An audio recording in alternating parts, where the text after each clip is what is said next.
pengenalan khusus sehingga beliau kita harapkan lebih betah dan lebih bersemangat dalam memberikan pengetahuan kepada anak-anak kita gitu ya. Kemudian selain daripada itu, kita juga kepada daerah-daerah tertentu itu ini kita bangunkan mes ya, mes siswa dan juga mes guru. Artinya apa? Kita menganggap kadang-kadang di daerah-daerah tertentu ini di mana jangkauan siswa dari sisi transportasi atau hal-hal lain agak menyulitkan siswa dalam menyangkau ke tempat ataupun satuan pendidikan. Sehingga itu ada program pemerintah supaya siswa ini barangkali agak selalu jauh dia untuk pulang ke tempatnya, kita menyiapkan adalah mes untuk siswa ini. Jadi kita harapkan siswa itu bisa bertempat tinggal di lingkungan sekolah sehingga waktu beliau ke sekolah ini tidak waktunya lebih singkat dan juga jarak tempuh yang sudah dekat. Kemudian juga demikian untuk guru, ya. Demikian juga untuk guru yang bahwa kita juga siapkan mes untuk guru atau rumah guru di daerah-daerah yang tertentu ini dengan tujuan yang bahwa kita melihat guru yang mengajar di daerah-daerah khusus ini tidak semuanya adalah dari sekitar daerah tertentu. Tentunya banyak juga guru-guru kita itu adalah yang berasal dari luar di daerah itu. Sehingga kita berikan fasilitas untuk guru bisa tinggal di sekitar lingkungan sekolah tersebut. Selain dari itu, juga pemerintah memberikan itu adanya beasiswa bagi siswa berprestasi. Ini artinya ada beberapa dari siswa kita dengan program afirmasi ini. Jadi ini diberikan kepada siswa-siswa kita itu yang berprestasi di daerah-daerah tertentu ini. Itu dengan sistem memang program-program ini kita lihat semakin hari memang semakin berkurang. Ini artinya barangkali ada pemantauan daripada pemerintah dari sisi akses itu sudah agak merata sehingga program-program ini dikurangi. Kita melihat dulu ada siswa-siswa ini yang memang mereka lulusan daripada SMP, itu adalah kita berangkatkan ke Banda Aceh. Ya. Ada siswa-siswa itu yang lulusan SMP, mereka kita berangkatkan ke Banda Aceh, sehingga mereka bisa bersekolah di Banda Aceh. Ya. Jadi mereka melanjutkan tingkat SMA itu di Banda Aceh, dengan artinya yang bahwa kita mengharapkan siswa-siswa yang berprestasi itu bisa juga merasakan bagaimana adalah proses pembelajaran yang di Banda Aceh. Dengan harapan mereka itu adalah nantinya adalah bisa menjadi yang orang-orang yang dibutuhkan di masyarakat di tempat mereka sendiri. Kemudian selain dari itu juga dengan sebagaimana kita sampaikan tadi adalah dengan afirmasi.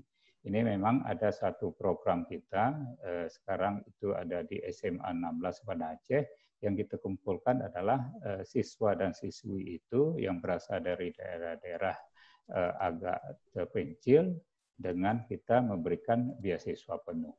Ini merupakan juga pedulian kita pada siswa dan siswi kita yang di daerah-daerah tertentu.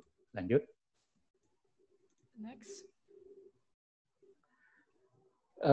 Kemudian dari itu, ini kita kalau memang kita melihat yang bahwa kita adanya program juga pemerataan guru.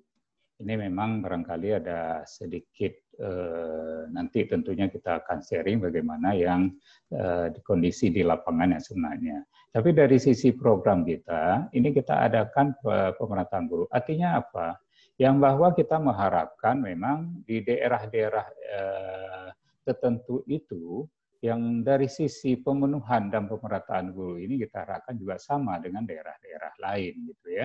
Artinya kepada guru-guru ini sebagaimana kita sampaikan nanti itu diberikan adanya perhatian-perhatian khusus gitu.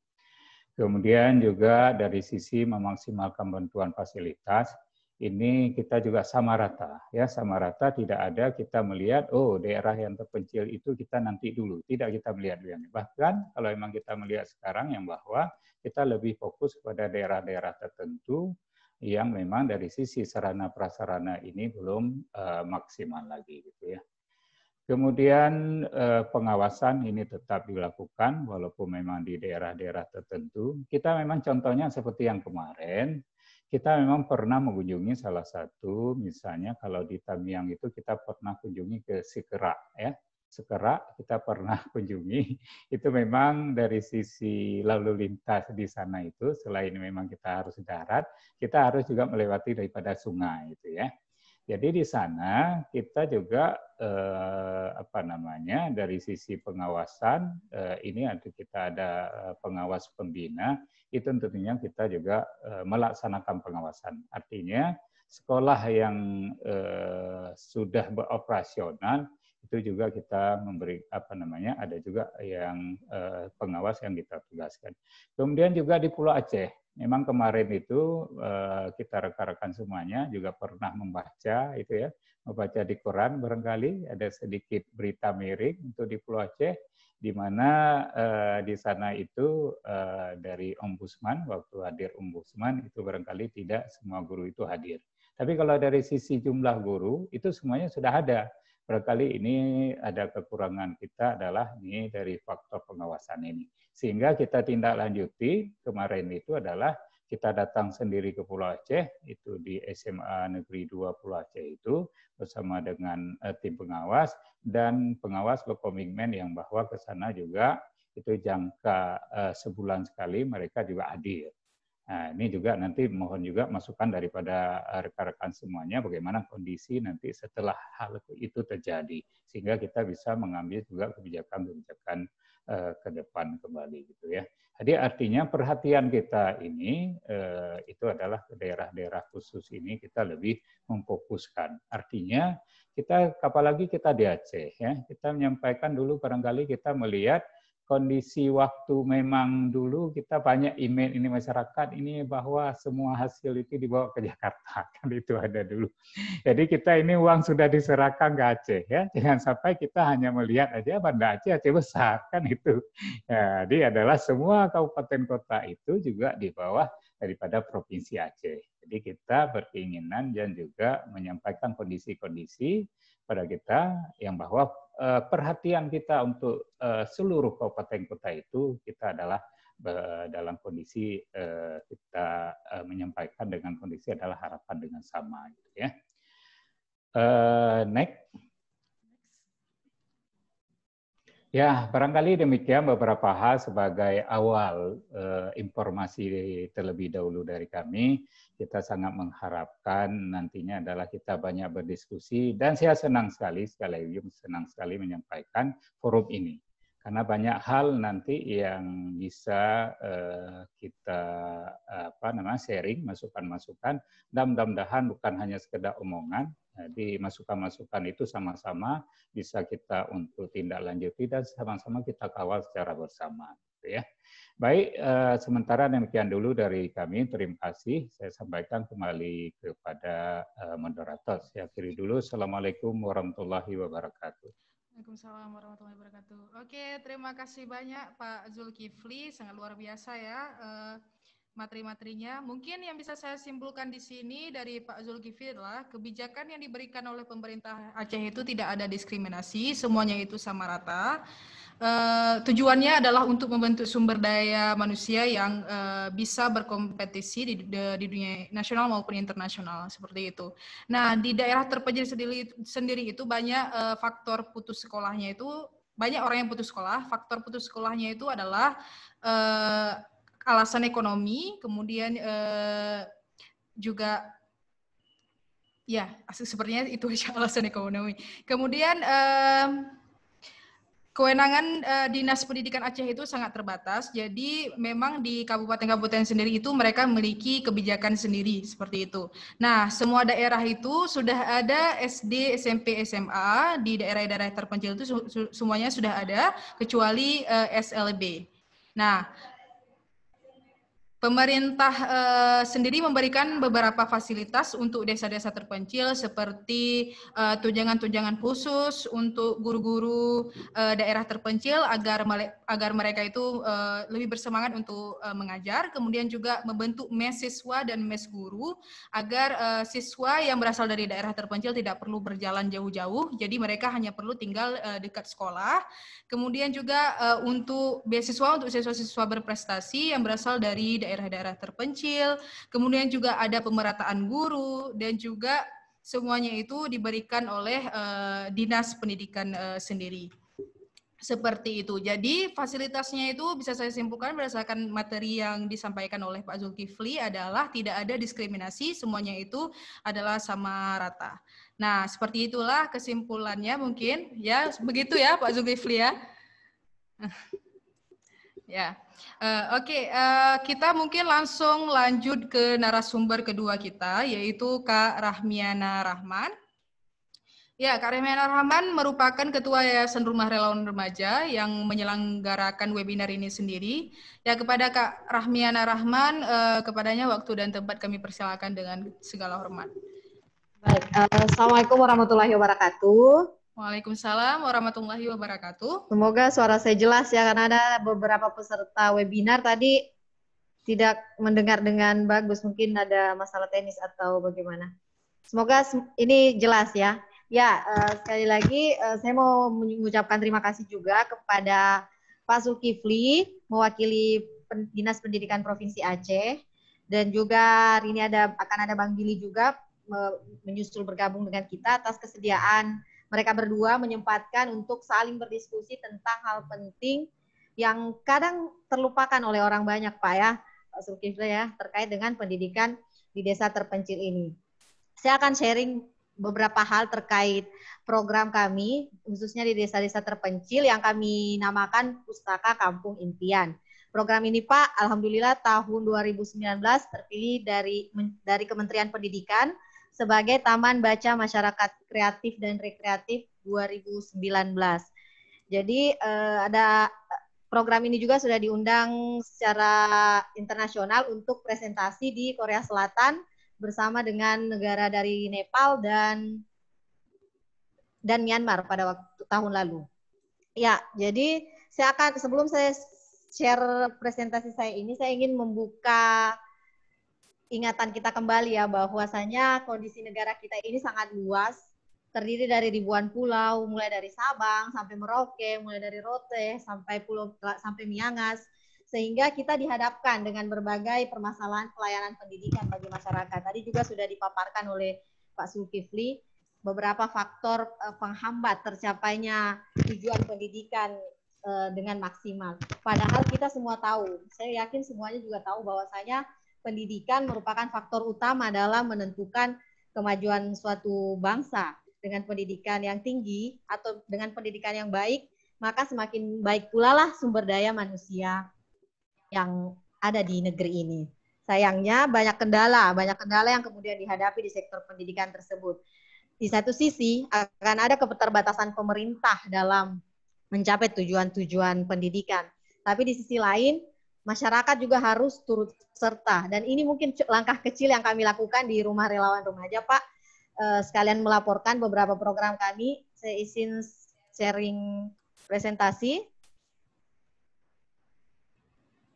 Ya. Ini disable. Kita tolong moderator. Ini di security-nya coba. Share screen.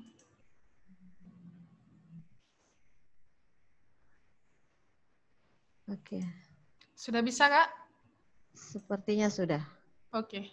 Ini bagaimana? Sudah terlihat? Sudah. Tapi tidak terlihat ini ya. Tunggu sebentar. Coba Bang Walidan ini. Oh, sebentar ya. Saya screen share ulang. Ya. Tunggu. Saya share ulang. Coba di-accept.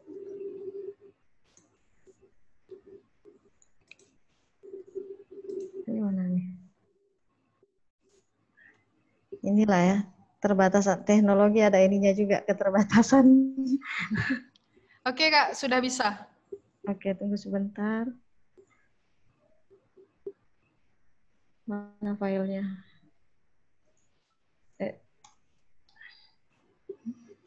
Oke, kelihatan. Sudah kelihatan di Sudah? Belum. Ini masih Oh, ini slideshow. ya slideshow. Slideshow boleh? Oke.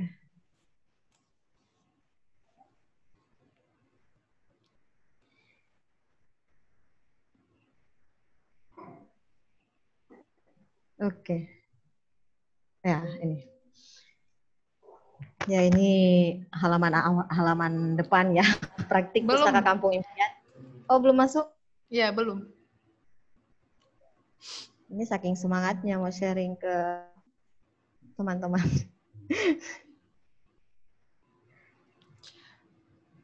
Tapi dia enggak per slide ya, Bang. Dia enggak per slide muncul. Maksudnya munculnya ini semua. Iya, muncul full F5 kayak gitu. Ah. Dah. Bagaimana? Sudah bagus. Sudah bagus. Oke. Ya, jadi ini praktik Pustaka Kampung Impian di beberapa desa terpencil di Aceh. Sebentar ada lokasi-lokasinya akan saya sebutkan.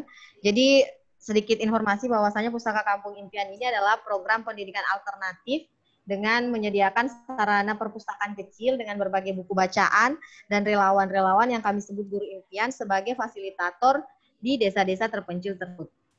Jadi Pustaka Kampung Impian ini dengan berbagai program edukatifnya menyediakan kesempatan yang besar untuk anak-anak desa-desa belajar bersama dan kemudian menghasilkan karya-karya.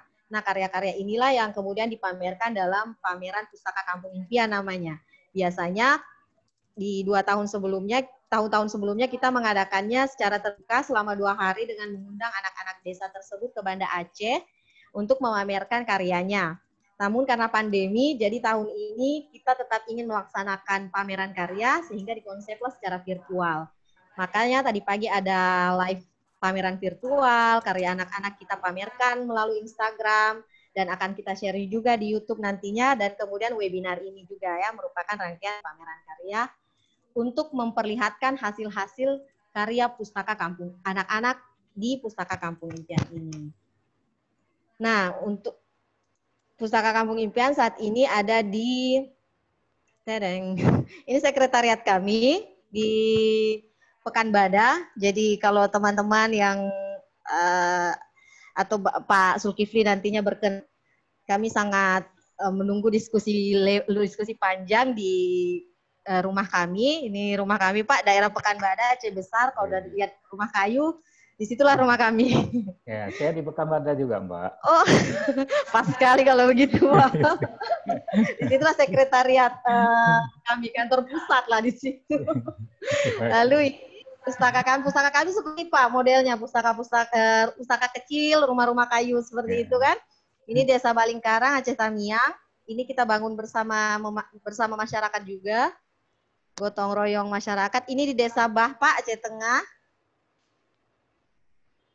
Lalu ini di Desa Serempa juga, Aceh Tengah.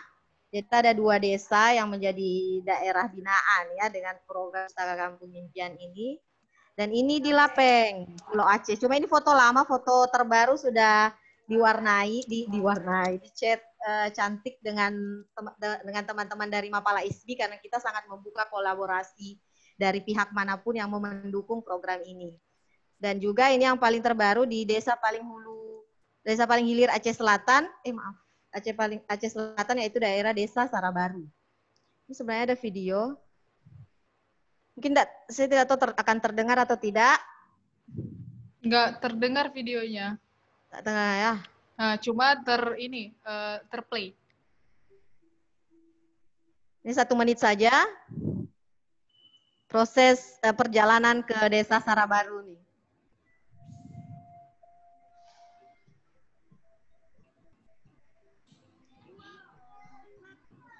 Terdengar sedikit suaranya, Kak, dari videonya.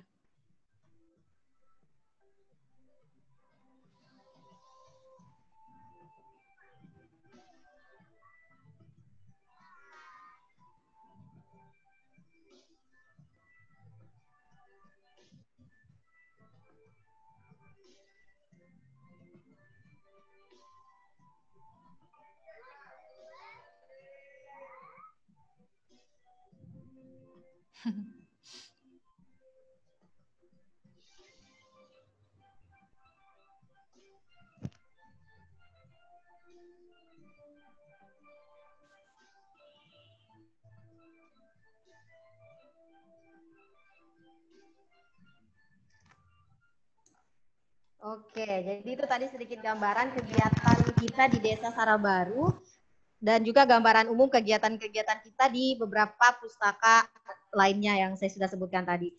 Yang saya miss mungkin tadi adalah ini ya, daerah Klingcot Arun, Pustaka Klingcot Arun yang berkolaborasi dengan komunitas lain juga. Nah, latar belakang kita melaksanakan Pustaka Kampung Impian ini sebenarnya pada saat kita melakukan kegiatan-kegiatan jangka pendek sebelum Pustaka Kampung Impian, kita menemukan banyak sekali anak usia sekolah yang belum bisa membaca di berbagai tempat yang pernah kami kunjungi. Mungkin juga disebabkan oleh beragam hal ya, berakses misalnya, atau kekurangan tenaga guru yang memang punya semangat untuk berbagi di desa-desa terpencil, sehingga ini menjadi salah satu hasil yang kita lihat pada saat itu beberapa tahun yang lalu saat Pustaka Kampung Impian akan dimulai. Banyak sekali anak usia sekolah yang belum bisa membaca. Dan kemudian alasan lainnya, ketika kita membawa buku, ketika relawan Pustaka Kampung Impian ini datang bawa buku, tinggi sekali semangat anak-anak untuk membaca. Karena memang buku-buku yang kita bawa pun buku-buku dengan visualisasi yang sangat menarik, dan itu membangkitkan semangat mereka, walaupun mungkin ada di antara mereka yang belum bisa membaca dengan lancar, tapi mungkin menarik dengan gambarnya, itu menjadi pemantik mereka untuk menyukai kegiatan membaca. Semangat inilah yang membuat kita terus kembali sepertinya. Dan ini juga Pustaka Kampung Impian adalah bagian dari solusi kecil kita yang kami ambil di Rumah Relawan Remaja dengan belum maksimalnya peran guru di daerah-daerah terpencil, menurut sependek pengamatan kami. Dan juga adalah menjadi wadah belajar bagi para relawan atau yang kami sebut tadi guru impian dengan berbaur bersama masyarakat di kampung. Karena banyak sekali pelajaran-pelajaran penting ketika para relawan kita berada di kampung-kampung atau desa-desa terpencil tersebut. Ini juga ada dukungan psikososial untuk korban konflik atau bencana alam. Karena sebagian dari daerah-daerah yang kini menjadi lokasi Pustaka Kampung Impian pernah terdampak bencana alam. Seperti misalnya Desa Bah dan Desa Serempa di Aceh Tengah. Nah, adapun programnya kita itu tadi saya sudah sebutkan, kita relawan hidup bersama masyarakat, lalu ada program bersama anak-anak, bersama pemuda, dan bersama masyarakat pada umumnya. Dan di akhir 1 tahun kegiatan, kita membuat namanya pameran karya. Jadi kelasnya itu tidak hanya untuk anak-anak. Untuk anak-anak itu kita mengadakan kelas membaca dasar. Jadi karena tadi salah satu alasan utamanya banyaknya anak-anak yang usia sekolah belum bisa membaca. Sehingga kelas membaca dasar ini membantu anak-anak tersebut untuk lebih memahami alfabet dan sebagainya, sehingga bisa mulai memahami literasi dasar. Begitupun dengan kelas membaca lanjut. Kelas ini untuk anak-anak yang sudah bisa membaca, mengenal huruf, tapi belum membaca dengan lancar. Selain itu kita ada juga program untuk remaja. Program untuk remaja ini ada kelas membaca, kelas menulis, lalu kelas foto, kelas bahasa Inggris, dan juga kita pernah mengadakan kelas menjahit untuk remajanya. Lalu program masyarakat, kita membuat juga program masyarakat. Biasanya kita membuat prakarya bersama ibu-ibu atau gotong royong membangun pustaka seperti yang pernah kita lakukan di Balingkarang dan di Desa Lapeng. Nah, tadi sudah saya bahasakan setelah 1 tahun pelaksanaan kegiatan seperti terima rapor ya kalau di sekolah-sekolah umum, mungkin kita mengadakan namanya pameran karya. Jadi pameran karya ini tidak hanya di Banda Aceh sebagai ibu kota Provinsi Aceh, tapi juga di kampung-kampung masing-masing setelah relawan penempatan 1 bulan di desa-desa tersebut mengadakan pameran karya juga. Jadi orang tuanya anak-anak itu semakin bisa melihat, oh ini hasil belajar mereka bersama kakak-kakak relawan di desa mereka. Jadi mereka sampai takjub juga, oh ini foto hasil anak saya, oh ini tulisan hasil anak saya, oh ini gambar hasil adik saya misalnya. Dan yang pameran karya yang besarnya itu, yaitu tadi kita mengundang adik-adik tersebut untuk tampil di Banda Aceh. Saya saja personal belum pernah pameran besar ya. Ini mereka sudah pameran dan dinikmati oleh banyak orang. Nah, pameran karya itu menunjukkan karya, saya bahasakan tadi di awal, fungsinya untuk menunjukkan karya luar biasa dari anak-anak di desa-desa. Karena kami, khususnya kami para relawan rumah relawan remaja, sangat percaya bahwa setiap anak memiliki kemampuan yang luar biasa, termasuk anak-anak yang berada di desa-desa. Namun, akses yang sulit menjadi salah satu penghalang memaksimalkan kemampuan tersebut. Oleh karena itu tugas kami, tugas kalian, tugas bapak-bapak di Dinas Pendidikan, mari kita berkolaborasi mendekatkan akses-akses tersebut. Jadi saya sangat menarik dengan pemaparan dari Pak Zulkifli tadi. Saya sudah bisa close. Mana ini? Bagaimana stop sharing? Oh ini. Stop sharing. Iya. Ya. Jadi saya sangat tertarik dengan beberapa pemaparan Pak Zulkifli tadi dengan harapan ini tentunya kita sudah mulai menemukan kan di pemerintahan ada program seperti ini, di kami ada program pengembangan untuk desa-desa terpencil seperti ini. Cuma mungkin belum ketemu dan ini momen pengenalan awal Pak Zulkifli ya. Jadi mungkin kedepannya apalagi rumah kita ternyata dekat, mungkin kita bisa bertemu dan berbicara lebih panjang lagi. Saya tertarik misalnya program beasiswa untuk anak-anak terpencil misalnya karena memang kita temukan kan di tempat binaan kita bahkan di Lapeng misalnya ada beberapa orang yang sekarang juga menjadi pustakawan lokal disupport oleh komunitas kami tapi kami sangat terbatas kan Pak hanya 2 orang misalnya dalam 1 tahun yang bisa kami support. Jadi dengan seperti ini tinggal kami mungkin istilahnya lebih pendekatan lagi ke Pak Zulkifli dan jajarannya apa yang bisa kami lakukan sehingga semakin banyak jumlah adik-adik di desa-desa terpencil yang bisa mendapatkan kesempatan ini karena istilahnya datanya ada di kami kan cuma kesempatannya buat mereka untuk melanjutkan pendidikan ke yang lebih tinggi tersebut. Sebelumnya selamat datang Bang Billy, akhirnya Bang Billy bergabung, alhamdulillah. Ini tadi ada habis ngisi sesi juga, tadi baru selesai. Dan ini kayaknya di sini cuma bisa sampai 3.30 karena baik. Saya juga sudah sharing tadi Pak Zulkifli mewakili Dinas Provinsi Aceh memaparkan beberapa program pendidikan untuk desa-desa terpencil. Saya juga berbagi tentang program Pustaka Kampung Impian yang kami laksanakan di Aceh di beberapa provinsi. Kami juga ingin mendengar sharing dari Bang Billy seperti apa yang dilakukan di Papua, apalagi Bang Billy juga adalah duta SDGs ya dalam khususnya di bidang pendidikan di desa-desa terpencil tersebut. Itu sih dari saya cukup. Saya kembalikan ke moderator. Nanti juga kita bisa sharing lagi dengan para peserta webinar hari ini. Baik, terima kasih Kak Ramiana Rahman atas pemaparan materinya. Karena juga Bang Billy tidak bisa lama-lama, mungkin kesimpulannya akan saya sampaikan nanti saja. Langsung kita sambut aja ya Bang Billy Mambrasar. Kepadanya waktu dan tempat kami persilahkan dengan segala hormat. Oke. Assalamualaikum warahmatullahi wabarakatuh. Salam sejahtera, Om Swastiastu kita semua. Yang terhormat Pak Zulkifli yang sudah hadir juga di sini ya mewakili Dinas Pendidikan dari pemerintahan setempat, lalu juga teman lama saya. Saya berdua sama-sama sama Ami, panggilannya aku nggak tahu di Aceh dipanggilnya masih Ami apa? Ami juga. Buat sama-sama Ami, kami sama-sama fellow di YCLI yang inisiatif kami dikirim sama-sama ke Chicago.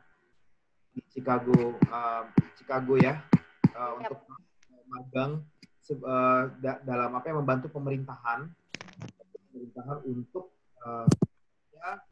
economic empowerment, dan dari situlah kami bersahabat.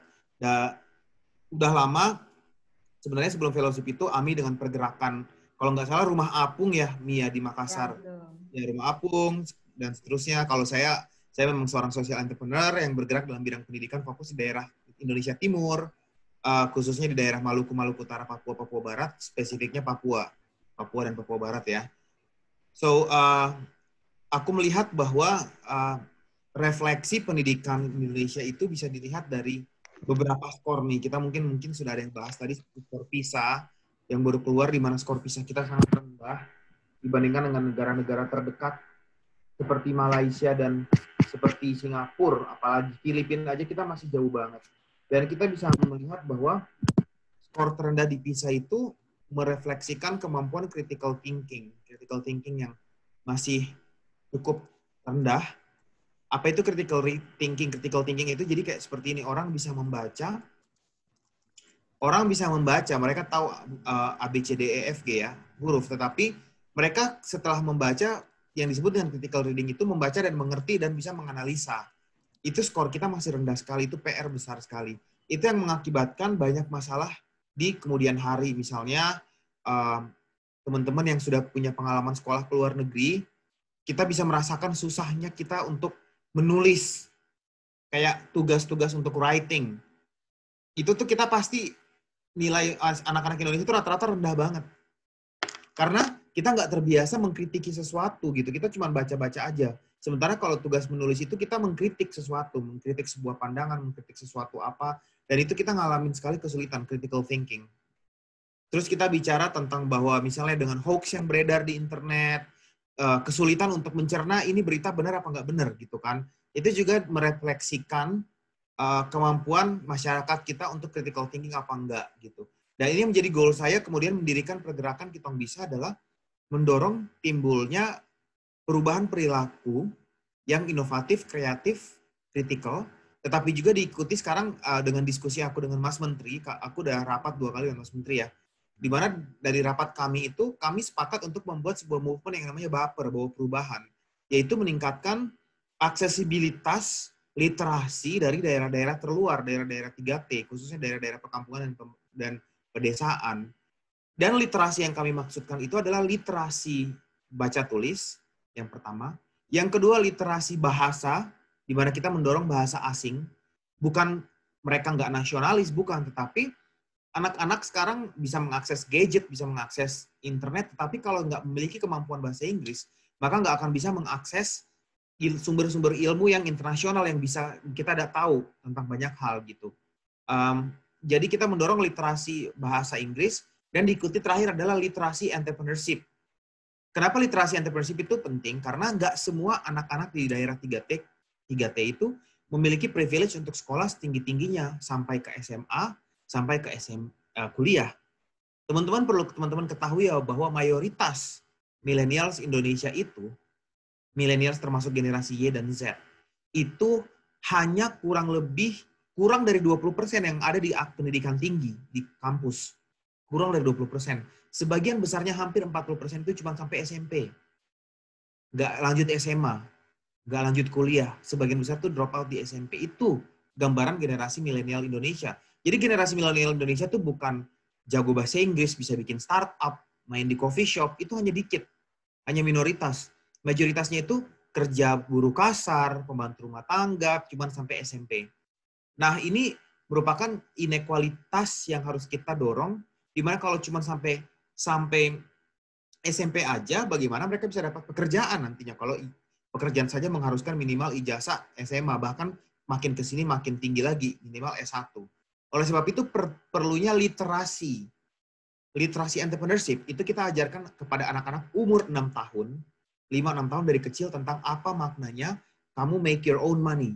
Dengan cara mungkin bertani, agriculture, berjualan produk-produk tertentu, menjahit, dan seterusnya itu diajarkan sedini mungkin. Sehingga ketika dia terpaksa tidak menyelesaikan pendidikan formalnya, karena kekurangan biaya atau kekurangan akses, it's okay. Dia sudah memiliki skill dari kecil tentang bagaimana survive dengan sumber daya lokal yang ada. Begitu. Nah, teman-teman, kita melihat peran saya sebagai Duta SDGs, kebetulan tadi saya baru meeting dengan Kementerian Bappenas ya, yang ditunjuk sebagai Duta SDGs tahun 2019-2021 itu saya, lalu Fania Herlambang, Putri Indonesia 2018, sama Ibu Alisa Wahid, putri pertama dari Presiden Abdurrahman Wahid, ya, kami bertiga ditunjuk sebagai Duta SDGs. Dalam rapat yang dibahas tadi siang itu, salah satu yang menjadi perhatian kita, dalam SDGs nih ya, salah satu yang menjadi perhatian kita itu adalah bahwa skor Indonesia itu mengalami peningkatan dari sisi quality education ya. Karena yang mereka mengukur, mengakses skornya itu hanya lebih daripada seberapa banyak yang mampu mengakses pendidikan. Tetapi kita jangan lupa bahwa quality education, it's not only accessibility dari kemampuan kita mengakses, tetapi pengukuran seberapa dampak kualitatif, bagaimana dia mempengaruhi kualitas manusia Indonesia itu yang menjadi tolak ukur yang harusnya menjadi PR bersama saya sebagai Duta SDGs, khususnya Duta SDGs dalam Quality Education, untuk memastikan berbagai pihak ikut berkolaborasi untuk meningkatkan hal ini, gitu teman-teman. Kita bicara Human Development Index Indonesia. Human Development Index Indonesia untuk pertama kalinya tahun ini bisa naik dari Human Development Index rendah, tahun lalu, 2019, naik dari HDI negara HDI rendah ke negara HDI tinggi. Artinya kita sudah menjadi negara dengan Human Development Index yang tinggi. Tapi kalau teman-teman telaah data dari Badan Pusat Statistik, ada terjadinya gap HDI yang cukup besar antara provinsi-provinsi di Pulau Jawa dan Sentral dengan provinsi-provinsi di luar Pulau Jawa, di mana HDI di luar Pulau Jawa itu masih di bawah rata-rata. Jadi inequalitas ini juga yang harus kita dorong. Oleh sebab itu, kembali ke peran saya sebagai seorang Duta SDGs, saya ingin mendorong kemitraan. Dan karena apa? Karena teman-teman, angka-angka skor SDGs dari 10 besar negara yang paling tinggi skor SDGs itu mereka yang memiliki sumber daya resources keuangan finansial yang cukup untuk mengkompensasi pergerakan SDGs-nya agar mencapai skornya. Sementara Indonesia itu mengalami kekurangan untuk budget dalam pencapaian SDGs karena kita masih punya prioritas pembangunan yang lain gitu teman-teman. Sekarang masalah COVID membuat kita harus fokus ke kesehatan, ya kan? Belum stimulasi UKM. Anak-anak milenial yang punya bisnis-bisnis kecil yang terpapar dan gila-gilaan, kita harus bantu mereka. Akibatnya, prioritisasi anggaran untuk menuju kepada pencapaian SDGs itu masih kurang dalam kondisi kualitas education kita juga masih rendah. So, apa untuk kita yang hari ini hadir 38 orang? Kok udah 38 orang aja? Tadi pas aku masuk kayaknya 20-an deh. Nambah cepat banget. Jadi untuk 38 orang yang hadir hari ini, butuh kemitraan antara berbagai macam pihak, yaitu bukan hanya pemerintah. Kita jangan pemerintah yang harus begini, pemerintah yang harus begitu. Nanti Pak Zulkifli kasihan kepalanya pusing gitu kan. Kita bebani, saya juga sih, by the way, saya kadang-kadang suka lupa. Pernah di satu forum nasional saya bilang, seharusnya pemerintah itu nggak begini-begini. Kayak ada nggak? Kak Billy kan juga pemerintah ya sekarang. Oh iya ya, saya lupa gitu kan. Iya, Bang Billy sekarang dua-duanya. Saya udah lupa kalau saya udah pemerintah gitu. Jadi, kita butuh bermitra dari Sabang sampai Merauke. Kita butuh bermitra untuk bergandengan tangan membantu pemerintah kita mencapai pencapaian skor SDGs itu nggak bisa sendiri. Kita harus kolaboratif dan apa yang bisa kita kerjakan, kita harus kerjakan. Saya berkeliling setelah ditunjuk jadi staf khusus dan berkeliling ke beberapa daerah. By the way, saya sudah di Melabuh juga. Karena saya waktu di Melabuh itu saya bersama dengan teman-teman di Melabuh bertemu dengan bupatinya, kemudian dengan rektor Universitas Tuku Umar, dan teman-teman milenials yang ada di Melabuh. Mereka bikin Global Millennials Institute ya. Kita berdiskusi tentang bagaimana kita bisa mendorong pembangunan di Aceh Barat, seperti itu. Dan itu butuh kolaborasi yang tinggi dari pemuda-pemudi lokal untuk membantu pemerintahnya. Kita butuh kolaborasi, sharing resources, sharing knowledge. Karena pemerintah daerah, pemerintah itu butuh kita bantu. Butuh kita dorong. Jadi itu aja message saya buat teman-teman.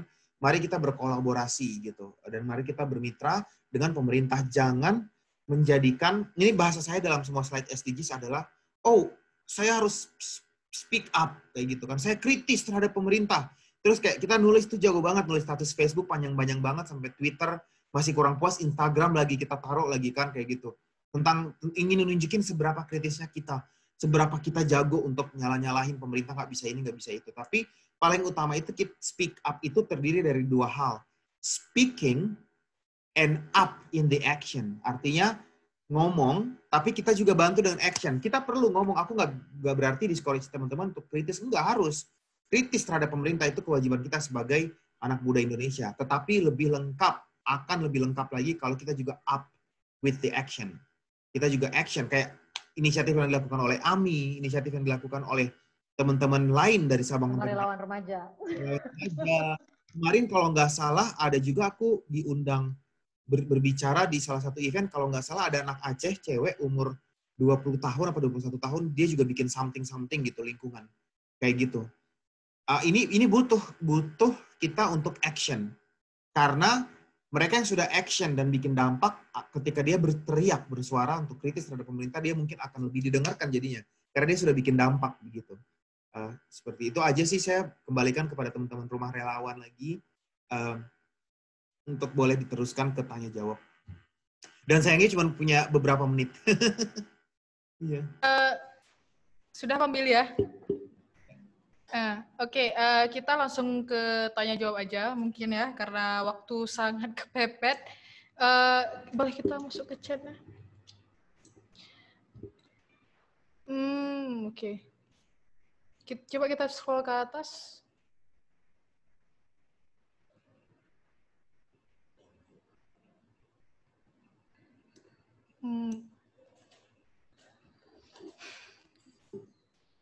Nggak ada ya. Oke. Sebentar ya, Bang Billy dan Kak Ami.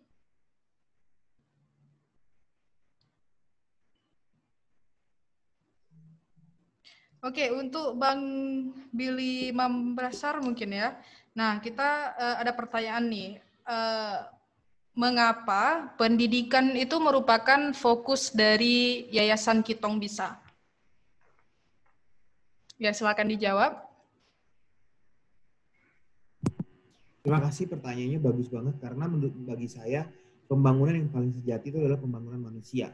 Ketika manusianya kita bangun, mereka akan menjadi kapital atau sumber daya yang hebat untuk mendorong pembangunan regional yang ada. Jadi saya sangat percaya bahwa investasi terbaik itu adalah investasi ke manusia.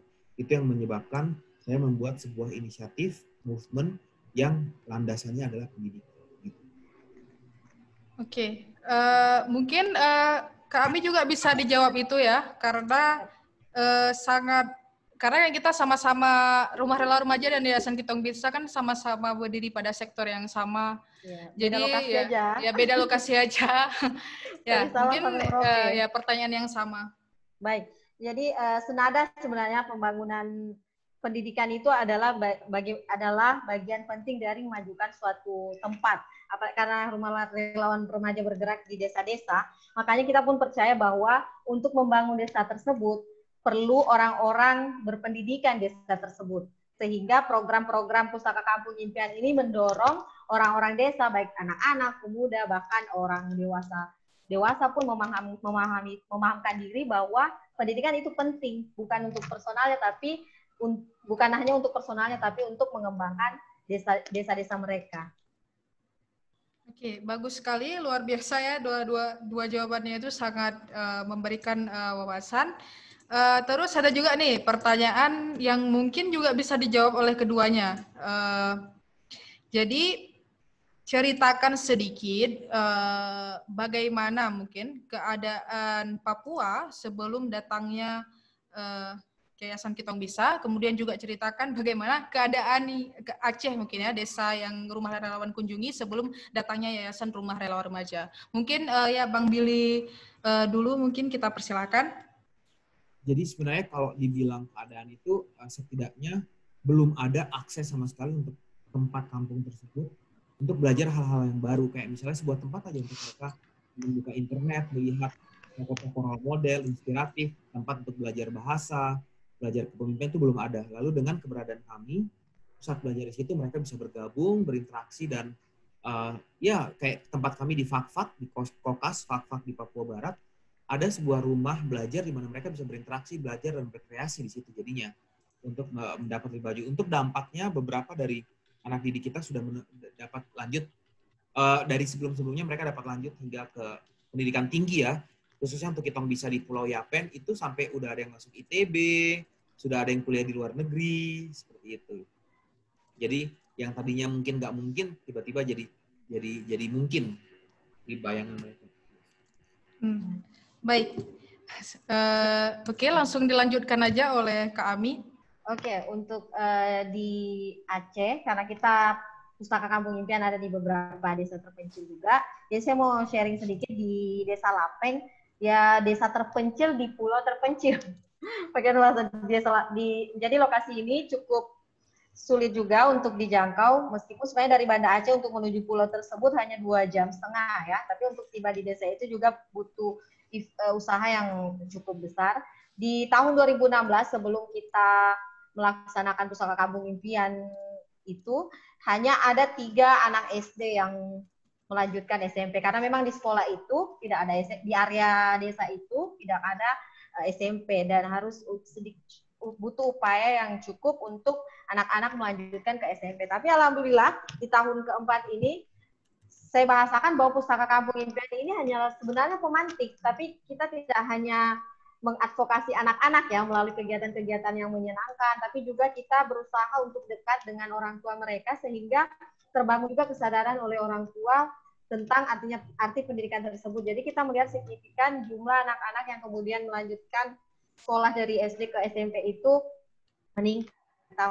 Selain itu memang kita melihat juga ada potensi dari beberapa orang desa tersebut karena kita ada keterbatasan juga dan keterbatasan itulah yang kita gunakan untuk membiayai dalam bentuk beasiswa kepada beberapa anak di Desa Lapeng untuk melanjutkan sekolahnya ke jenjang SMP. Jenjang SMA-nya mungkin saya koordinasikan lagi dengan Pak Zulkifli tadi. Karena betul yang Bang Billy bilang tadi, saya mau saya mau highlight lagi yang bahasa Bang Billy tadi, kita harus speak up itu ya. Ini jadi catatan besar saya hari ini bahwa kita boleh saja mengkritisi kebijakan-kebijakan pemerintah, tapi di satu sisi apa sih yang sudah kita lakukan, kontribusi apa yang kita sudah berikan sesuai dengan kemampuan kita masing-masing. Dan itu tadi saya bahasakan di awal juga sebelum Bang Billy masuk, inilah kita kan pemerintah dengan kebijakan-kebijakannya untuk memajukan negeri ini. Di satu sisi kita juga penggerak-penggerak sosial yang harusnya berkolaborasi tidak hanya dengan sesama penggiat sosial, tetapi juga dengan pemerintah. Ya, jadi bisa saya simpulkan dari dua pertanyaan tadi, yang sudah datangnya yayasan ini, daerah tersebut mendapatkan suatu perubahan seperti itu ya, dan perubahan yang sangat signifikan. Oke, kita berlanjut kepada pertanyaan selanjutnya. Dari Darwin Dwi Rahman, apa sih tantangan terberat untuk menjangkau pendidikan di desa terpencil? Ya, mungkin ini terkait dengan Bang Billy dan juga Kak Ami ya. Silakan. Waktu dan tempat kami persilahkan dengan segala hormat. Aku boleh izin ini jadi pertanyaan terakhir, boleh ya teman-teman? Nanti boleh teman-teman lewat Instagram. Tapi nanti dilanjut closing statement ya Bang Billy ya, buat menyemangati. Iya, aku teman-teman Rumah Relawan, aku salut teman-teman udah bikin event ini ya. Maksudnya jangan berkecil hati, tapi percayalah aku pun kayak dari pagi sampai nanti malam, tengah malam tuh kayak eventnya tuh mepet-mepet, kayak setengah-setengah jam gitu. Jadi, tapi aku siap menerima undangan lain, kapan lain lagi ya, buat teman-teman Rumah Relawan kayak gitu. Nah, untuk teman-teman, ada Sonya Uniplaita, teman-teman. Sonya Uniplaita kemarin, dia hadir juga di forum kita ini, di Participants. Iya. Sonya Uniplaita adalah CEO dari Kitong Bisa Learning Center Merauke, salah satu Kitong Bisa Merauke. Dia sempat ditunjuk menjadi CEO Kitong Bisa Pusat juga kemarin, sampai transisi ke CEO yang baru yang nanti akan bertugas Juli. Sonya ada di sini, teman-teman. Dia juga ada seorang master dalam bidang pendidikan, gelar S2-nya. Dia juga merupakan penerima beasiswa Australia Awards untuk belajar tentang perempuan dan kepemimpinan di Melbourne, Australia. So, Sonya hadir di sini. Walaupun aku leave, Sonya silakan dilanjutkan tanya jawabnya. Sonya akan membantu menjawab. Gitu. Pertanyaan ini juga nanti akan dijawab Sonya ya. Sonya tolong bantu jawab. So, you guys are in the good hand. Dia juga expert sekali. So, closing statement. Pak Zulkifli, aku mohon izin pamit duluan. Teman-teman Rumah Relawan, terima kasih banyak atas undangannya. Speak up adalah tentang kita speak dan being critical, tapi kita juga up with the action. So, buat teman-teman Rumah Relawan Remaja yang sudah membuat action ini, mendorong untuk kolaborasi, mendorong untuk anak-anak muda terinspirasi dan membuat berbagai macam movement. Saya mau berpesan teman-teman konsisten, jangan berhenti atau nanti tiba-tiba tenggelam atau hilang, tetap konsisten dan teruskan melanjutkan aktivitas kalian sampai dampaknya itu nanti nyata di masyarakat gitu. Terima kasih atas kesempatannya. Wassalamualaikum warahmatullahi wabarakatuh. Salam sejahtera. Waalaikumsalam warahmatullahi wabarakatuh. Terima kasih Bang Billy. Terima kasih. Ya, terima kasih. Selanjutnya mungkin apakah Kak Sonia, ya Mbak Sonia mau? Pak Sul ada pertanyaan juga tadi di atas jauh nih. Iya. Mungkin kita tanya dulu nih Mbak Sonia, pengen gabung, bisa nggak? Diizinin nggak gabung ke sini? Halo. Mewakili kita bisa. Iya, mendadak ya. mendadak. Terima kasih Mas sudah Ya, sudah gabung. ya, Jadi saya akan mungkin mencoba sebisanya. Ya, mungkin ini kita udah masuk ke sesi tanya jawab Mbak ya. Jadi ada pertanyaan nih yang tadi sebenarnya sudah saya ungkapkan ke Bang Billy. Pertanyaannya coba di chat. Nah, jadi apa sih tantangan terberat untuk menjangkau pendidikan di desa terpencil? Ya, sebenarnya kalau kita bicara desa terpencil, itu tantangannya beda-beda ya. Nah, sedangkan kalau kita bicara Papua pun dengan letak geografis yang berbeda, tentu tantangannya juga beda. Kebetulan saya dari Merauke dan pusat learning center kami itu ada di pinggiran kota. Nah, jadi tantangan terbesar kami itu adalah sebenarnya dari orang tua dari anak-anak itu sendiri gitu. Karena kebetulan kami fokusnya ke anak-anak Papua yang untuk akses pendidikannya masih sangat susah, sehingga kita ke daerah pinggiran itu. Cuman orang tua sendiri nggak terlalu mendukung gitu. Nah, jadi ketika waktu belajar, bukannya mereka disuruh belajar, mereka diajak untuk ke hutan, cari kayu bakar, dan lain sebagainya. Jadi penting sekali bagi kami juga untuk mengedukasi orang tua seperti itu. Jadi kalau di Kitong Bisa sendiri, ada program untuk anak-anak, tapi ada program juga untuk dengan orang tua, edukasi dengan orang tua. Dan itu kami lakukan dari rumah ke rumah. Jadi berbicara ya, karena tipikal orang Papua juga agak beda kalau kita ngundang dalam rapat kayaknya agak susah gitu. Tapi ketika kita pergi terus langsung ke rumahnya atau mungkin duduk di dapurnya sambil cerita, itu akan lebih dekat gitu dan lebih diterima seperti itu. Jadi kalau tantangannya ya pasti beda-beda gitu. Berarti berdasarkan ke kondisi masyarakat saja ya? Ya. Ya, oke. Mungkin kita langsung beralih ke pertanyaan selanjutnya. Ini ada pertanyaan dari Abdul Wahab Anwar. Nah, ini pertanyaan untuk Pak Zulkifli Adenan mungkin cocoknya ya. Jadi, apakah semua sekolah di daerah terpencil di seluruh Indonesia itu diberikan fasilitas mes untuk siswa? Jika tidak diberikan fasilitas mes, ataupun jika ingin memiliki fasilitas mes, apa syaratnya? Seperti itu. Ya, silakan Pak Zulkifli. Yang nanya ya, dari Sulawesi Barat yang nanya, Pak. Oh iya, dari Sulawesi. Ya, dari Sulawesi Barat. Jauh nih ya. Jauh. Ya, terima kasih kepada rekan-rekan semuanya. Saya juga tertarik dengan yang sampaikan Mbak Sonia tadi, dan juga saya juga di awal menyatakan bahwa tantangan tersebut itu di daerah terpencil ya salah satu juga dukungan orang tua. Kita juga sudah sampaikan tadi, dan juga di Aceh juga demikian itu Mbak Sonia gitu ya. Kemudian mengenai daripada MES ini, itu pemerintah ada programnya. Program untuk daerah afirmasi ini melalui dana alokasi khusus. Itu ada program yang namanya adalah program untuk asrama ya. Jadi program asrama ini adalah diperuntukkan khusus pada daerah-daerah yang terpencil gitu ya. Bahkan daerah-daerah perkotaan untuk mes siswa dan guru ini itu tidak dibolehkan. Jadi dan tentunya sebagaimana kita sampaikan Pak Billy juga menyatakan kadang-kadang ini kan kondisinya itu waktu pemerataan ini yang kadang-kadang belum bisa terjangkau semuanya oleh pemerintah. Tapi kami mengharapkan intinya di pemerintah tersebut, baik itu kabupaten, kota maupun provinsi, itu melihat skala prioritas gitu ya.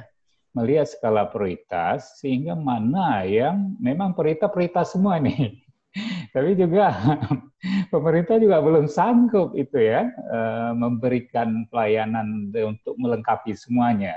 Jadi kita bisa melihat mana yang lebih prioritas yang harus memang kita dahulukan pada kondisi-kondisi yang sekarang.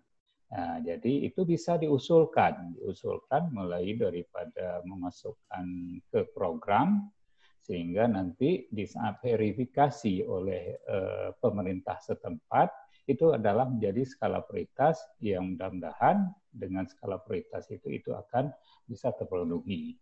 Jadi ini Mbak Adi silakan, itu artinya adalah ada di masing-masing daripada kabupaten kota itu sendiri gitu ya. Barangkali demikian sepintas dulu, nanti kita lanjutkan ini. Baik Pak, sangat luar biasa jawabannya. Berarti memang ada prioritas ya, bukan langsung diberikan seperti itu ya. Oke, kita beralih ke pertanyaan selanjutnya. Ini untuk Kak Rahmiana Rahman mungkin ya.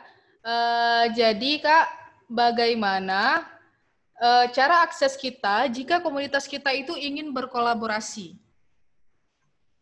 Ya, ini saya kurang tahu ya, Arif ini lokasinya di mana.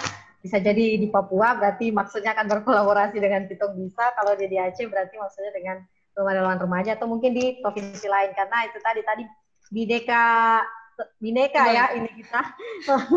Bineka Tunggal Ika. Sangat bineka ya. Hari ini webinar ini dari Sabang sampai Merauke.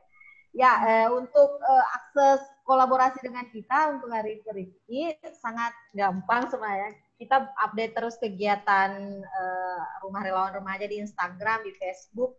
Bisa dilihat di Instagram @rumahrelawanremaja.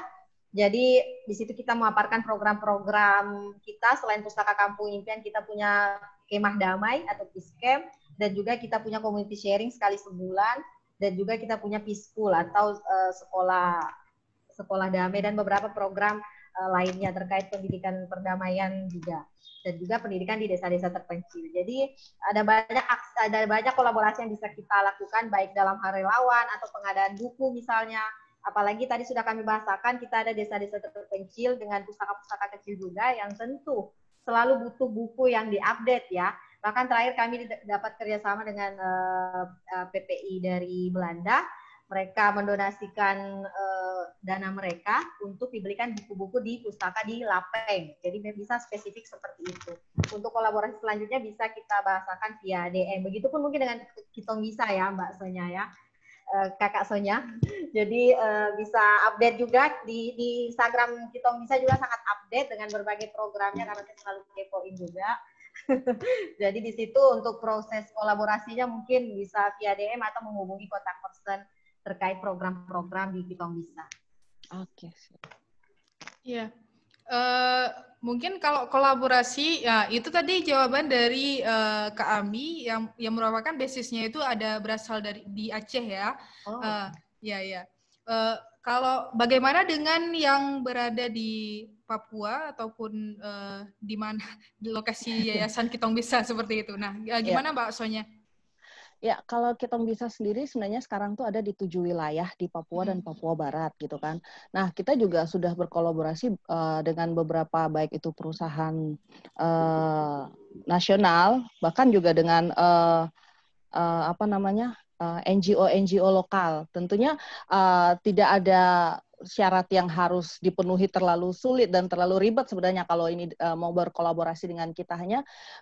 Kita hanya melihat bagaimana itu yang mau dikerjakan itu adalah sejalan dengan visi dan misi kita gitu. Jadi kita sangat welcome sekali, siapapun bisa bekerja sama dengan kita asalkan itu memang sejalan dengan visi dan misi kita gitu. Ya, itu aja sih. Oke, terima kasih. Dua-duanya itu sangat fenomenal. Kita masih ada waktu nih, mungkin kita sampai jam 4. Nah, kita lihat pertanyaan lain dulu ya yang bisa dijawab, karena memang ada pertanyaan yang masuk dari Facebook dan juga dari Zoom. Oke, selanjutnya pertanyaannya itu mungkin ke Bapak Zulkifli ya. Ini terkait pemerintah ini. Jadi bagaimana pengawasan pemerintah pada kondisi pendidikan desa terpencil? Nah, itu silakan Pak Zulkifli dijawab.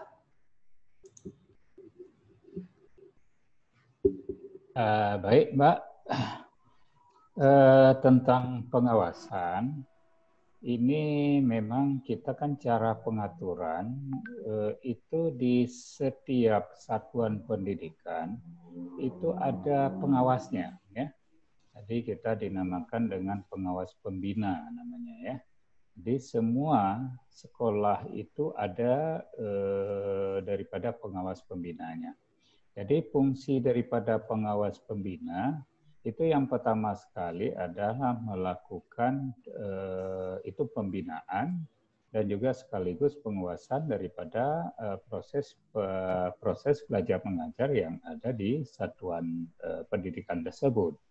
Kemudian juga dari pengawasan itu tentunya kita tetap mendapatkan laporan ya, dapatkan laporan daripada permasalahan-permasalahan maupun pencapaian-pencapaian yang sudah diraih daripada yang menjadi sasaran daripada pengawas tersebut.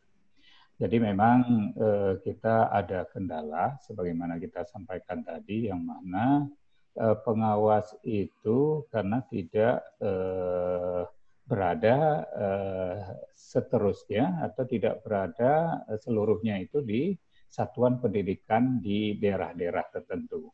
Jadi pengawas ini itu biasanya ada, mereka mungkin tidak tinggal di daerah itu, tetapi mereka tinggal di daerah lain, tetapi mereka mengunjungi secara ada jadwal-jadwal yang sudah ditentukan, gitu ya. Sebagaimana kita sampaikan tadi itu seperti di Pulau Aceh, itu mereka tidak tinggal di Pulau Aceh, tapi tinggal di Banda Aceh, namun demikian mereka juga ada sekolah binaan di Pulau Aceh. Jadi itu sehingga mereka harus datang ke sana dan memang kita wajibkan mereka untuk datang ke sana. Jadi itu sistem mekanisme yang kita lakukan untuk pengawasan pendidikan yang ada di daerah-daerah tertentu juga gitu. Selain dari itu memang kita kan ada juga komite sekolah ya.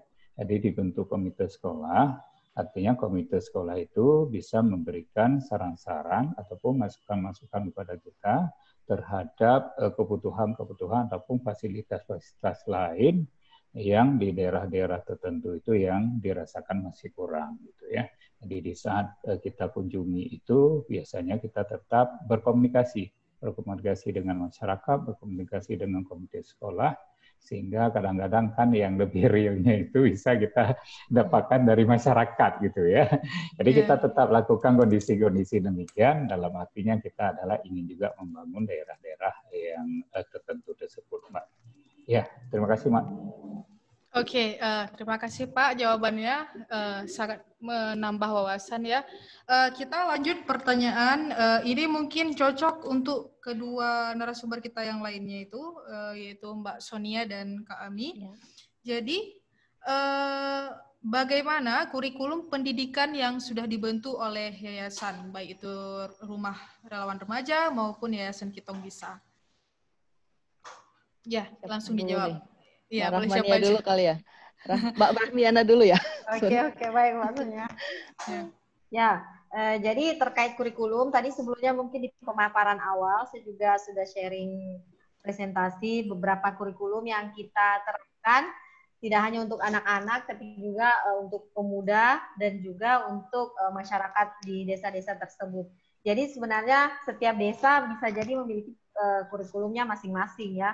Misalnya di desa Lapeng karena lautnya yang sangat indah, sehingga anak-anak itu harus dipahamkan bagaimana mereka menjaga laut, sehingga laut mereka tidak tercemari. Jadi ide besar ini yang kemudian kita jawantahkan dalam berbagai kelas, misalnya dalam kelas menggambar, mereka menggambar laut yang indah misalnya, dengan kelas prakarya, mereka mendaur ulang sampah yang mereka temukan di laut mereka.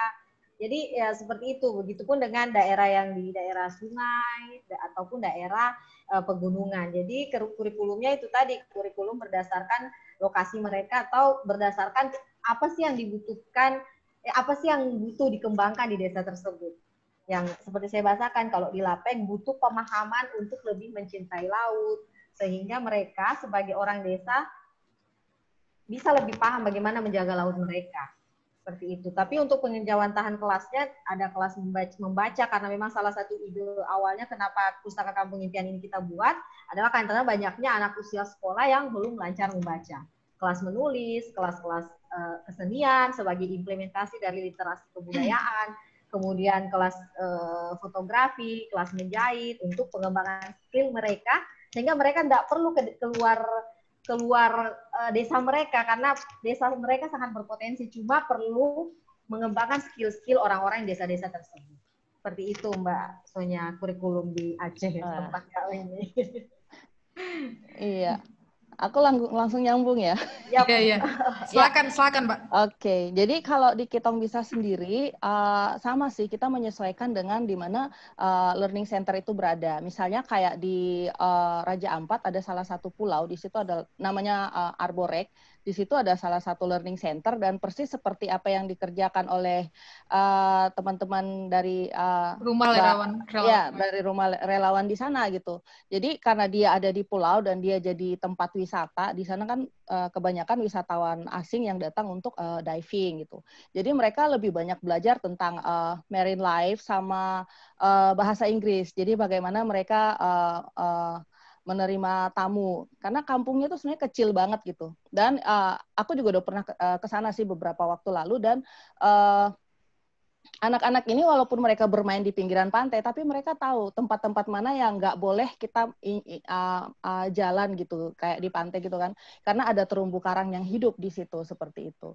Nah, itu jadi kurikulumnya disusun, walaupun memang dari pusat sendiri, dari Kitong Bisa Foundation udah memberikan rules bahwa pembinaan karakter itu tetap kayak sosial, etika, ya seperti itu ada, tapi masing-masing learning center dia juga berhak untuk mengembangkan kurikulumnya sesuai di mana dia berada gitu. Nah, kalau di Sorong sendiri, karena yang diajari itu adalah anak-anak jalanan, jadi mereka lebih banyak ke bagaimana pembentukan karakter gitu. Nah, sementara kalau di Merauke sendiri lebih bervariasi. Ada anak-anak yang sekolah, ada juga yang nggak sekolah gitu. Dari usia 5 tahun ada sampai SMA. Jadi kurikulumnya pun dibuat berbeda. Jadi kalau di Merauke mereka lebih mengarah ke entrepreneur sendiri. Walaupun memang kita mengajarkan tentang entrepreneur, tapi di masing-masing tempat juga kita ngelihat kebutuhan utamanya apa gitu. Jadi kita isi dulu itu, baru kemudian kita masuk dengan entrepreneur seperti itu. Wah, luar biasa ya, beda-beda kurikulumnya gitu ya. Jadi bukan hanya diajarkan teori, tapi juga diajarkan skill gitu. Ya. Dan juga berdasarkan kemampuan kampung-kampung sendiri seperti itu ya. Terima kasih Mbak Sonia dan Mbak Ami. Mungkin kita ini ada pertanyaan lagi untuk Pak Zulkifli Adnan. Jadi perannya itu mungkin bagaimana peran masyarakat sekitar pada kondisi institusi pendidikan. Jadi ada ini dikasih study case-nya itu di mana kepala sekolah itu lebih mendominasi daripada kepala desa. Jadi yang mengatur semuanya itu kepala sekolah di desa, bukan kepala desa. Nah, seperti itu pertanyaannya. Jadi apakah itu salah atau itu benar seperti itu? Jadi bagaimana kontribusi masyarakat ini kepada sekolah yang dibangun di desa mereka? Nah, seperti itu. Ya, dia kan masing-masing punya fungsi ya pada tempatnya masing-masing lah. Kalau memang kepala sekolah ya fungsinya di sekolah, kepala desa ya fungsinya di desa. Tapi kalau memang kita melihat konteks dari pendidikan, itu tentunya kan ada 3 hal yang tidak terlepas. Yang pertama sekali adalah lingkungan sekolah, kemudian lingkungan masyarakat, dan lingkungan keluarga. Jadi 3 hal ini tidak bisa terpisahkan dia ya. Jadi artian yang bahwa memang peran ketiga ini saling mendukung dalam rangka kita ingin memajukan pendidikan. Jadi kalau memang orang tua menyerahkannya semuanya itu kepada sekolah, itu tentunya juga akan berhasil ya. Nah, kita juga melihat tanpa ada dukungan juga dari lingkungan ini, ya barangkali keberhasilan juga tidak maksimal. Jadi artinya 3 faktor, 3 variabel ini saling mendukung. Kemudian kalau memang kita berbicara antara kepala sekolah dengan kepala desa ini di tempat sekolah itu berada, ini kan kita di sekolah juga ada yang dinamakan dengan komite. Ya. Komite itu artinya perwakilan daripada orang tua. Jadi di saat memang ada masukan-masukan daripada masyarakat, itu ada wadahnya. Masyarakat menyampaikan informasi, menyampaikan masukan, menyampaikan sesuatu tentang inginnya berkembang sekolah tersebut, itu kita membentuk wadahnya. Itu yang dinamakan dengan komite sekolah. Jadi ini peran masyarakat dalam rangka adalah ingin mengembangkan satuan pendidikan maupun sekolah yang ada di wilayahnya. Jadi tidak dalam hal ini kalau memang kepala sekolah tidak harus mengurus yang pekerjaan desa gitu ya. Tapi kita harapkan adalah ini kolaborasi, artinya peran kepala sekolah di sini juga bagaimana mengkomunikasikan ya, bekerja sama dengan masyarakat. Karena ingatlah tanpa didukung oleh masyarakat, apalagi daerah-daerah tertentu itu keberhasilan daripada sekolah tersebut itu sangat-sangat minim. Kita juga bisa melihat, tadi kita sudah sepakat yang bahwa motivasi anak pada daerah-daerah tertentu untuk bersekolah ini agak kurang, ya, agak kurang. Jadi artinya kalau memang kepala sekolah ini intinya hanya diam saja di depan, tidak punya kreatif, tidak punya inovatif dalam rangka mengembangkan pendidikan di daerah-daerah tertentu ini pendidikan kurang berkembang, ya. Jadi dia ini tidak harus dia membuat sebagai big boss saja. Itu kita harapkan kepada daerah-daerah tertentu, jangan big boss saja gitu. Hanya duduk di sekolah, tidak melihat lingkungan, itu enggak akan bisa.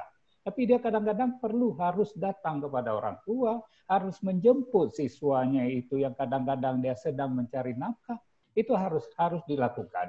Intinya kita menamakan adalah jemput bola di sini ya. Itu perlu dilakukan oleh seorang kepala sekolah. Tapi yang perlu di-underline-kan yang bahwa pekerjaan desa itu tentunya tidak dilakukan oleh kepala sekolah gitu ya. Jadi ini barangkali Mbak, artinya yang bahwa kepala sekolah itu harus bisa berkolaborasi dengan masyarakat di desa dan juga adalah dukungan daripada masyarakat itu harus juga diberikan kepada sekolah. Baik, demikian Mbak. Terima kasih jawabannya Pak, sangat memberi wawasan. Jadi maksudnya semuanya itu ada porsi kerja masing-masing. Meskipun kolaborasi, tapi kita juga harus tahu batas kebijakan tersebut, kayak gitu. Seperti itu. Nah, tak terasa sudah 2 jam ya kita webinar ya. Mungkin ini sudah sampai penghujung acara. Saya berharap mungkin setiap narasumber bisa memberikan closing statement ataupun kesimpulan seperti itu ya. Mungkin kita mulai dari ya Bapak Zulkifli sendiri mungkin sebagai narasumber pertama tadi ya. Ya, terima kasih Mbak. Yang pertama sekali saya senang sekali ya. Senang sekali bisa berjumpa dengan teman-teman semuanya pada hari ini yang memang bekerja keikhlasan. Itu yang pertama. Dan kerja ikhlas itulah kerja yang memang saya yakin bahwa itu lebih mudah berhasil. Itu yang pertama. Yang kedua, kerja ikhlas itu adalah akan mendapatkan hasil nanti di dunia dan juga di akhirat. Gitu ya. Kemudian yang terakhir, barangkali yang perlu saya sampaikan, mari kita secara bersama-sama untuk terus membangun pendidikan ini. Karena pendidikan itu bukan hanya tanggung jawab daripada pemerintah. Yakinlah kalau memang mengharap sepenuhnya itu pembangunan pendidikan itu dari pemerintah, kita rasa mungkin akan puluhan tahun itu pendidikan itu akan merata. Jadi kita bersama-sama dalam rangka mengembangkan pendidikan di Indonesia dan khususnya sekarang di Aceh. Barangkali demikian, insya Allah pendidikan kita akan sukses. Amin, amin ya rabbal alamin. Oke, terima kasih Pak. Mungkin kita langsung lanjut closing statement-nya dari Kak Rahmiana Rahman sebagai narasumber kedua kita. Oke, baik. Ya. Jadi untuk closing statement saya dari hampir 2 jam ya. 2 jam kita saling berbagi praktik baik dari Aceh sampai Papua dan juga mengundang birokrasi dari staf khusus Presiden dan juga Dinas Pendidikan Provinsi Aceh ini. 2 poin penting yang kemudian menjadi catatan saya adalah salah satu yang perlu dilakukan oleh pemerintah. Saya izin speak up Pak ya, karena saya mau mengkritisi, tapi saya merasa setelah dan teman-teman di rumah relawan telah melakukan aksi-aksi. Kita senang Mbak, senang mendapatkan informasi. Ya terus terang kita ini. Ya, jadi proses pengawasan mungkin yang lebih ditingkatkan, karena betul adanya tadi Pak Zulkifli pun sudah membahasakan kenyataan kejadian yang para pengawas itu misalnya tidak berada di desa-desa tempat mereka mengawas, tapi kemudian serta-merta datang dan mungkin penilaiannya kurang objektif sehingga catatan-catatan demi memajukan pendidikan ke depannya itu kurang maksimal, dan itu pun kami alami karena ini juga bisa dikatakan hasil curhatan orang tua ya yang menceritakan tentang kondisi guru. Mereka sangat menanti guru-guru yang berkualitas di desa-desa mereka, tapi itu tidak belum tercapai secara maksimal, dan ini akan berkorelasi juga kan dengan proses pengawasan. Ditambah lagi dengan mungkin perhitungan jumlah guru yang sudah saya bahasakan tadi di lokasi-lokasi yang kami lihat pun ada beberapa desa yang memang sangat nyata jumlah gurunya itu sangat kurang. Di satu sisi tadi saya sempat juga mendengar tentang kepala sekolah itu menjemput bola, jadi ada satu cerita baik saya mau bagikan juga. Kepala sekolah desa binaan kami namanya Desa Balingkarang di Aceh Tamiang itu, kepala sekolah ini memang seolah mendapat inovasi dari Pusaka Kampung Impian sehingga mengundang kami para relawan untuk sharing dengan beliau, dan alhamdulillah proses pendidikan yang terjadi di sana, kalau suatu waktu Bapak sempat ke Aceh Tamiang Balingkarang, mungkin Bapak bisa mengunjungi sekolah SD yang sangat kreatif, dan itu tidak akan terbayang bahwa sekolah itu ada desa terpencil. Sangat terpencil, Pak. Jadi betul, sebenarnya sini kepala sekolah memang harus mengambil peran juga, apalagi jika mereka ditempatkan desa-desa terpencil. Jadi itu yang pertama, Pak, pengawasan pemerintah harus lebih ditingkatkan, dan terus yang kedua adalah kolaborasi jangka panjang kita. Kolaborasi jangka panjang ini tidak hanya antara pemerintah dengan komunitas sebagai penggerak, tapi juga antara komunitas dengan komunitas. Jadi saya sangat bersyukur mewakili teman-teman Rumah Relawan Remaja atas kesediaan teman-teman dari Kitong Bisa, Mbak Sonya ya, dan Bang Billy tadi bersedia untuk sharing praktik cerdas, sehingga kita semakin termotivasi bahwa ada titik-titik kebaikan yang tersebar dari Sabang sampai Merauke yang ketika dihubungkan itu akan memajukan indeks keberhasilan pendidikan negeri ini. Jadi memang kolaborasinya itu harus jangka panjang. Tidak hanya dengan satu event besar dan kemudian kita berhenti, begitupun secara personal, karena kita di Aceh Pak Zulkifli, jadi yang saya bahasakan dari tadi, ke depan ini hanya pertemuan awal, kami berharap ke depannya bisa membuat lagi pertemuan secara tatap muka ya dengan dinas pemerintah Provinsi Aceh, sehingga mungkin akan banyak hal-hal yang bisa kita kerjakan bersama dalam jangka panjang. Jadi itu Pak, kolaborasi jangka panjang yang sangat kami harapkan. Baik, terima kasih. Ya, selanjutnya. Luar biasa closing statement dari Kak Ami. Mungkin selanjutnya langsung kita sambung ke Mbak Sonya. Oke. Ya, silakan Mbak. Baik, saya mungkin ada 3 poin di sini. Yang pertama adalah pendidikan itu adalah satu-satunya cara untuk kita merubah hidup menjadi lebih baik gitu. Nggak ada cara lain. Jadi perlu dan pentingnya kita untuk bisa mendapatkan pendidikan yang baik, entah itu pendidikan formal ataupun non formal.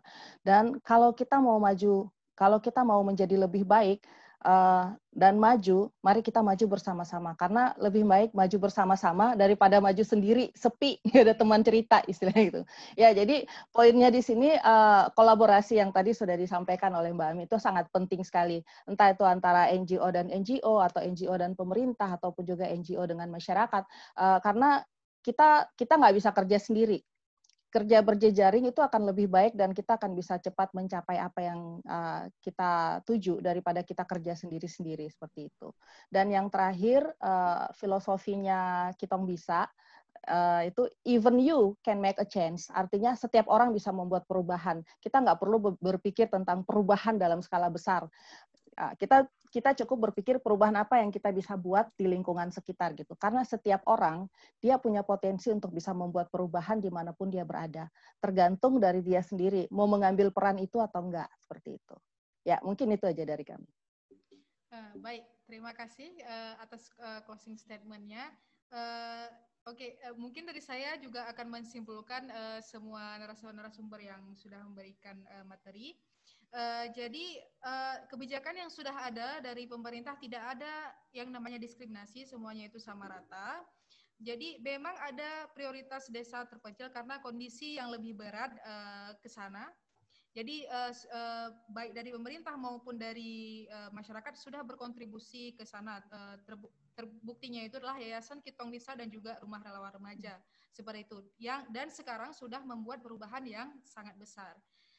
Kemudian ada kata-kata menarik dari Mbak Sonya tadi, even you can make a change. Jadi bukan kita tidak perlu usaha-usaha yang besar untuk membuat perubahan, kita sendiri bisa memulainya untuk membuat perubahan yang besar tersebut, seperti itu. Jadi juga harus ada kolaborasi antara pemerintah dan masyarakat. Jadi tidak hanya menyalahkan salah satu pihak, tapi harus ada kolaborasi tersebut.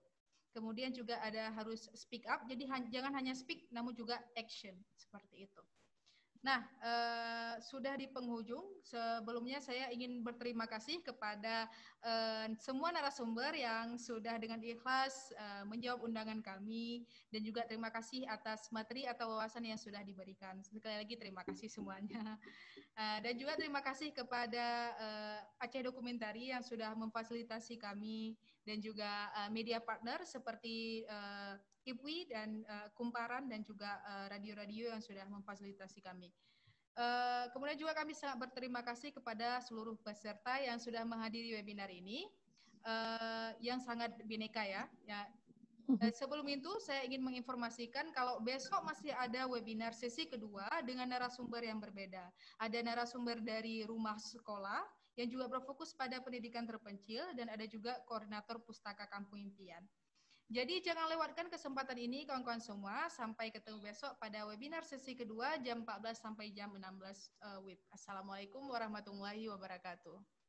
Assalamualaikum warahmatullahi wabarakatuh. Sampai jumpa lagi ya. Sampai jumpa Pak Zulkifli. Oke, Mbak Sonia. Mbak Sonia, Sampai jumpa. Terima kasih semuanya. Ya. Izin pamit ya. Pamit ya Pak.